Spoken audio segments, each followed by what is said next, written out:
Move on to our next panel, which is aligned to one of our key themes around formalizing West Africa's informal real estate segments and players, a look at inclusion, education, and regulation.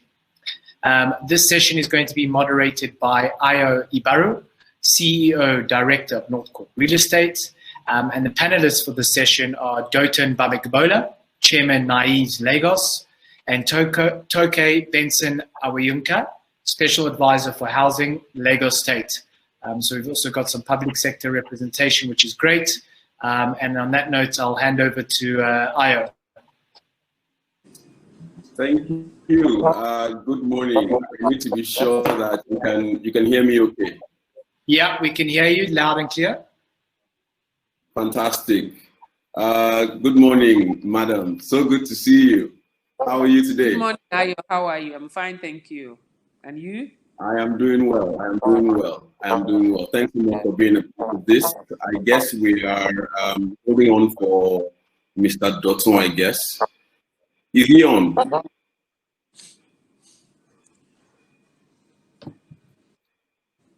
Just a few minutes. Let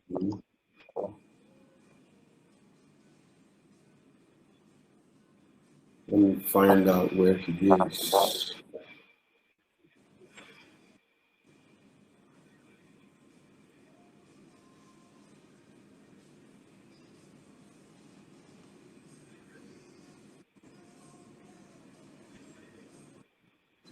Okay, so I guess we can just start. I learned he's trying to connect.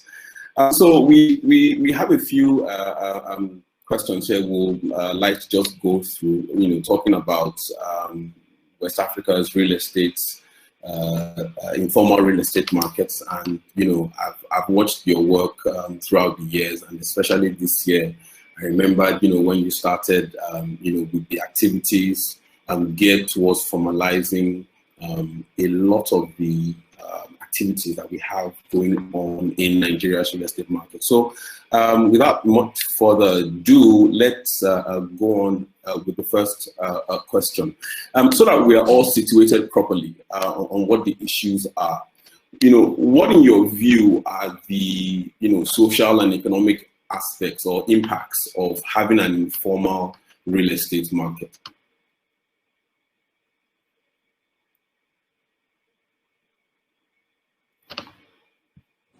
Ayo, is that for me? Can you repeat it again, please? Yes. That's for me. Going on the back of the amount of passion and energy you put into formalizing Nigeria's real estate market, you noticed the impacts that these things have. You share some of that. So you're asking about the formalization of the sector, right? The market. Yes. Why is it important? Well, it's very important because I always tell people real estate in Lagos State is the oil of the state, and it's comparable to the crude oil in Nigeria. And we found out that when we came into government, a lot of it is very, very informal. And so we're unable to track exactly what is going on. In developments, we have no data on developments. We have no data on rentals. We have no data on sales. We're just floating. And for a government who is driving so much on data so that we're able to provide the necessary infrastructure, we thought, the best thing for us to do is get a proper structure in place for the industry so that we move forward from there. And that's what led to the Real Estate Regulatory Authority law, which was ratified by the Executive Council of the Lagos State Government and is actually at the House of Assembly right now, waiting for it to be passed into the Real Estate Bill of year 2020. So, so much has gone on. We found that there's been lapses, despite the fact that we've had professional bodies who have tried to curb the activities of their members. It's still not commensurate in the sense of discipline as to what obtains in the open market. So we've looked at the agencies, meaning the realtors, the real estate agents. We've looked at the developers, and we've found out that there's so much going on in that industry. Government to take rightful place in making sure that when you err, you are sanctioned, and through the proper authorities, through the law courts, not just through draconian laws or anything. Yeah. So we've tried to bring in a number of professional associations on board. We've brought in developers on board. We've brought in agents on board, and we've met with them severally. We've had several stakeholders engagements with them, both publicly and privately, on the need to sanitize the industry, on the need to make sure that everything we do in that industry, there's data being kept on for it, so that it can also help investments in the sector. Because when when there's no data, then there's no drive for investment. When there's no data, we also as a state cannot plan for what should be. We cannot plan on the infrastructure. A lot of developments are taking place and there's no infrastructure in place. There are no roads, there's no drainage, there's no sewage treatment plants. Everything is being done in silos, and it really shouldn't be that, because we have a master plan for Lagos State. And if we do things just haphazardly, we would obviously not be working in line with what we had or what was put on ground as the master plan for Lagos. So we've come up with a law or a bill which is at the House of Assembly right now, waiting for assent, which we also had stakeholders engagements to have inputs of sector practitioners and stakeholders, so that it will be something encompassing. It will not be something that government has just shoved in the face of people, but something that government wants the stakeholders to actually embrace and be able to say, okay, we own this. This is how we want that market to be. This is what we need to do. We need to formalize the markets. We need to have comms in place. We don't want disparity in pricing. We don't want disparity in practice. We don't want disparity in everything in the value chain of the real estate sector. So we're working very hard, seriously, to make sure that that sector is formalized. You know, that's where I'm going to come in. First of all, I want to welcome Chairman of the Nigerian Institution of Estate Surveyors and Valuers, and the person of Surveyor Dr. Bakbola. Thanks for making it to today's session. So we just started a session here on formalizing, the informal real estate market. So, Mrs. Tucker, if you don't mind my asking, how long do you think this is going to take? And what have been the major challenges so far? Because, I mean, in your opening remarks, you've given us a wide range of things that you are planning to do and that you are already doing. In my view, if we're able to get them done, I mean, I can easily see the market growing by at least 5 to 10% over the next 18 months. But when can we start to see some form of actual results, and what have been the major challenges so far? Okay, so I'm going to start with the major challenge, and I'm glad that Mr. Bangbola is here. And the major challenge that we've had is stakeholders embracing what we have brought into place.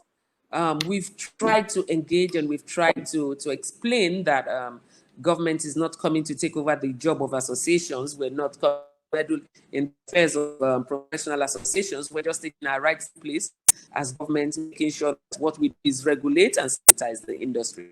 So that's it. So I always plead for, like I said, we're not draconian. It's a democracy. But at the same time, we have to be guided by rules and regulations. Things have to be put in place and in proper perspective. So that's why we keep pleading that it is only in the interest of both the government, the stakeholders, and the general public, if there's actually somebody who is regulating the industry and not just leaving it as a free-for-all. So on the question as to how long it's going to take us, we've had compliance. We've asked people to register and let us know exactly what they're doing. We have a platform where we're having people go to register, and we've actually gotten people who are committed and are actually embracing everything that we're saying and what we're doing. So we're planning to have a stakeholders engagement and conference and exhibition on the 9th and 10th of December, where we're bringing in the major stakeholders in that industry within the Lagos State government, so that some of the issues that have befallen the entire value chain of the real estate sector can be addressed there. We're going to have a lands bureau there. We're going to have a fiscal planning department there. We're going to have LABCA there. We're going to have the Ministry of Justice, who's going to be dealing with land grabbers issues. We're going to have the Works and Housing Ministry also there. So those are the things that we're putting in place and how far we intend to take it, so that there's synergy in the industry and there's synergy in government. So no one agency is acting alone, but everybody's working with a handshake. Yeah. So we're working with a handshake. So, and that's the same handshake we're extending to practitioners in the industry as well. Oh, okay. Thank you. I was just about to get Mr. Dotsun's remarks, where it appears that he dropped off. So what we'll do is just move on to the next series of questions, and then as soon as he gets in, we can get his own perspective. So you've given us what you feel the main problem are, and I do agree with you when you say we need institutions to work together with the private sector. But what we've come to realize is that until we have that type of collaboration in this industry, we won't see the much needed growth. Now, to drill deeper, what do you feel the role of the government actually is in formalizing this informal market that we have? Now, the reason I'm asking this is because to many people who I have spoken to, they tend to assume that the government should do everything end to end. And I'm sure in your line of work, you've met people who believe every problem should be solved by the government. So, I mean, now that we have you here with us, what do you feel the government's role should be in formalizing this informal real estate market? Thank you, Ayo. So the first thing I think government should do is what government has done is that regulation. So we have the regulation in place now. We've asked for, I'm sure there's going to be a call for public hearing so that people who do not already know about it will come in and give their own impressions on the lawmakers as to what they should do. Yes, people believe that government needs to do everything. But when government comes in and says, I want to regulate, people also are antagonistic to government, believing government should not go, they want to set the limits for government, and that's not possible. Like I said, a society that is run without rules, laws, and regulations would be a banana republic. So the first thing we're doing as a government is we have put down the laws. We want people to comply. We're seeking and driving compliance. The second thing we're trying to do is the advocacy. We've done quite a lot on advocacy, and still it cannot be enough. It can be enough. And government will not cease, we will not shift from that position. We would continue to drive. I think formalization is a very, very important aspect of it, because that's the only thing that can drive investments into that industry. And the sooner the practitioners realize that, the better it's going to be for us all. Yes, Lagos State government is going to get quite a number of revenue from the formalization of the industry. At the same time, it's also going to book the economic status of the stakeholders in the industry. We had an engagement, I think in September or October, where it was a policy roundtable meeting, where we asked people from the sector and people from the financial sectors, and we thought what was the best way to grow that industry. We have people in diaspora who put in monies into the sector, but because it is so informal, nothing can be tracked. A lot of fraud is going on, and nobody is paying for anything. So we asked this group to come together and see how best we could do. We're going to set up a technical committee that is going to be looking at the way forward and how we're going to protect diaspora funds in the industry, either through the establishment of a capital market trust fund, where it's going to be organized and monitored and run mainly by the private sector, capital market players, and definitely not government. Government is just going to sit in the background and hold on 1 second. I'll be right back, okay?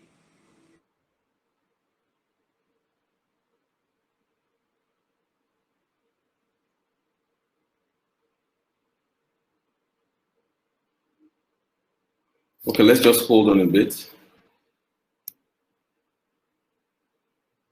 Okay. Am I audible enough? Yes, yes, I can hear you. I can hear you very Okay. well. Okay, so those are part of the things that we're trying to put in on ground to formalize the sector so that people, diaspora investors, Yeah. do not lose to local stakeholders. We're also been working on laws like the mortgage foreclosure law, where the tenancy law has been seen to be more in support of the tenants.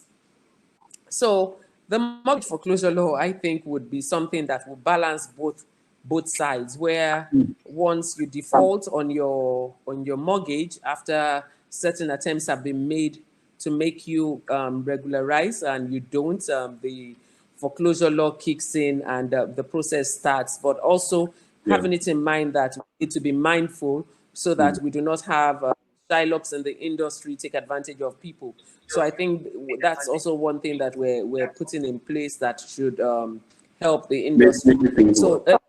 mainly a lot of laws and regulations that would help the industry practitioners. You know, I've gotten to that point in this panel where I really wish I had more time. And, you know, your comments on the mortgage foreclosure law is something I wish we could speak more in detail. But we have Mr. Dotun back and we'll have to hear his own thoughts on a few of the issues we discussed earlier. But I hear your comment, and I think from the things that I have seen, that I believe that Lagos is, and indeed the larger African region, is on the right track. Mr. Dotun, good morning. Can you hear me? Good morning. I can hear you. Good morning, how are you? Fantastic. Fantastic. And good morning, Special Advisor, Mrs. Tucker Benson. I think she's frozen. Okay, Mr. Doctor, we what are your thoughts on a few of the questions we discussed earlier? So we started out by looking at Africa's informal real estate market, segment players, you know, and things along that line. You know, what in your view are the major impacts or implications of having an informal real estate market? Well, I've not listened much to what has been said earlier, but I think the critical challenges for the informal practice in real estate sector is one of the key things is the advent of fraud can happen because you have people putting their life investment and savings into a project, and at the end of the day, you can lose that if you don't have the basics properly checked out. And that starts with the professional who's involved in this. The professional in this wise should be someone adequately trained and experienced to handle such real estate responsibilities from acquisition, checking out the title to such properties, ensuring up to the level of facility management and all that, construction and all that. So it's a whole lot of people being involved in this aspect. But fraudulent practices can come up along the line anyway. But that's a key loss. And there could also be a lot of misconduct, which is one of the things that we as estate surveyors and valuers registered under the Estate Surveyors and Valuers Registration Board of Nigeria, which is a federal law, are quite aware of. Misconduct could come in not doing proper due diligence on some activities in terms of representing a client that you might not have taken into consideration. And that could impact the real estate process because an informal practitioner in quote is handling such. But if it's a professional, you know, you are expected to do some clear due diligence, and you could also be disciplined for not carrying out your activities properly. So these key things are actually the misconduct, fraud, and so many loss of investments. These are the things that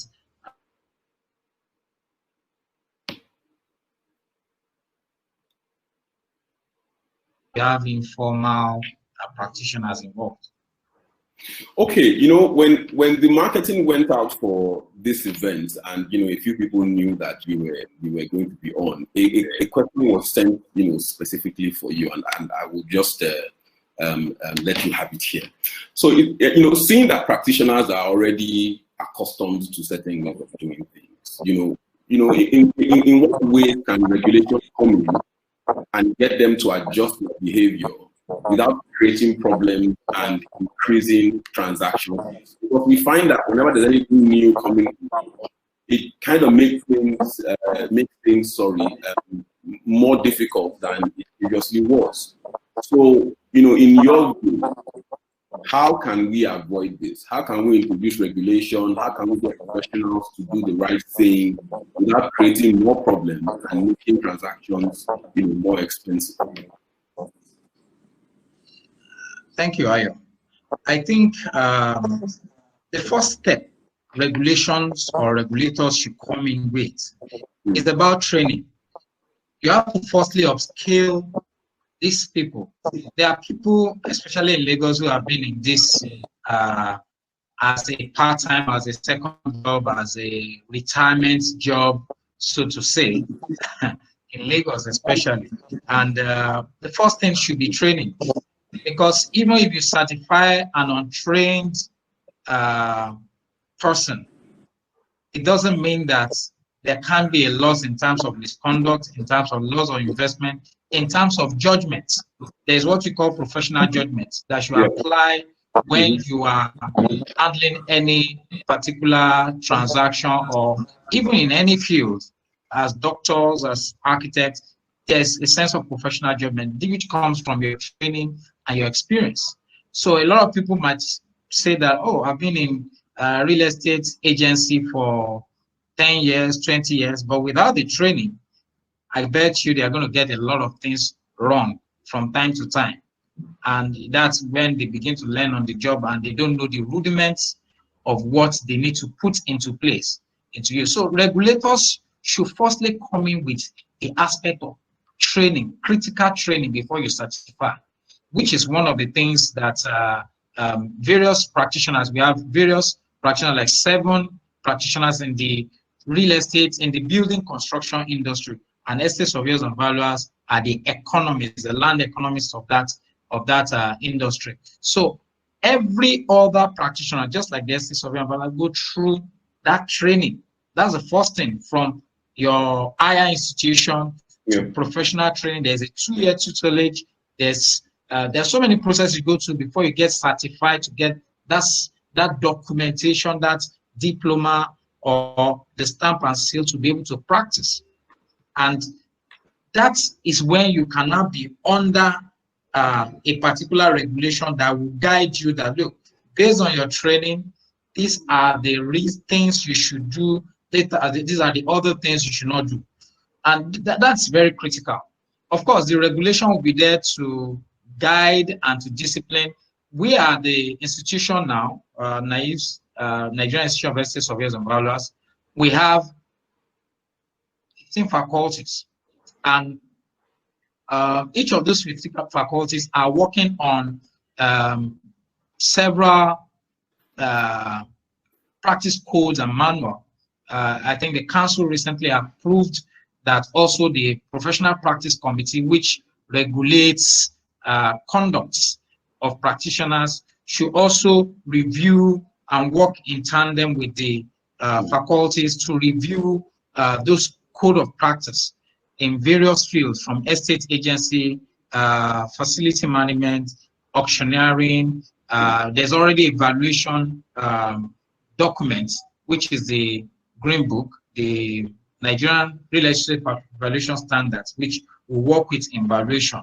That's already certified, is already in existence. But the key thing is that apart from training, you go into code of conduct, code of practice, That's very key. That is the basis upon which you can actually regulate and guide, ensure that people are held down to a certain standard that can be utilized in monitoring their activities and their practice. Okay, recently the National Bureau of Statistics came out, with their reports that, of course, indicated that Nigeria had economically gone into a recession, and real estate's contribution to GDP it's been on a decline, steady decline, of course, for about 12 quarters. I mean, over 12 quarters, if you look at it. Does this lack of structure and regulation, does it aid or does it abate this situation?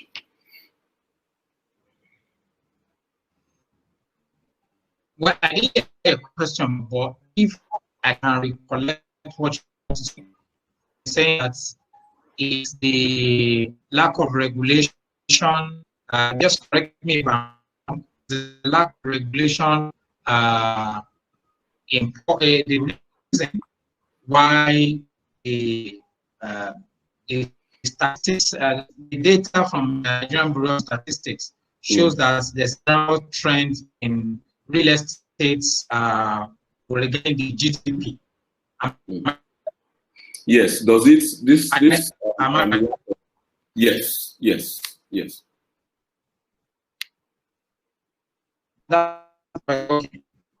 Okay. It could have an impact because, of course, when apart from the economic issue in terms of available funds for investment, if you now have lack of security for the people who are willing to also invest at that time in a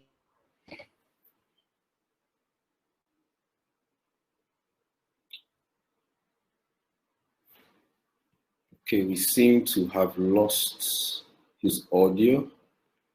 Let's give it a few moments to reconnect.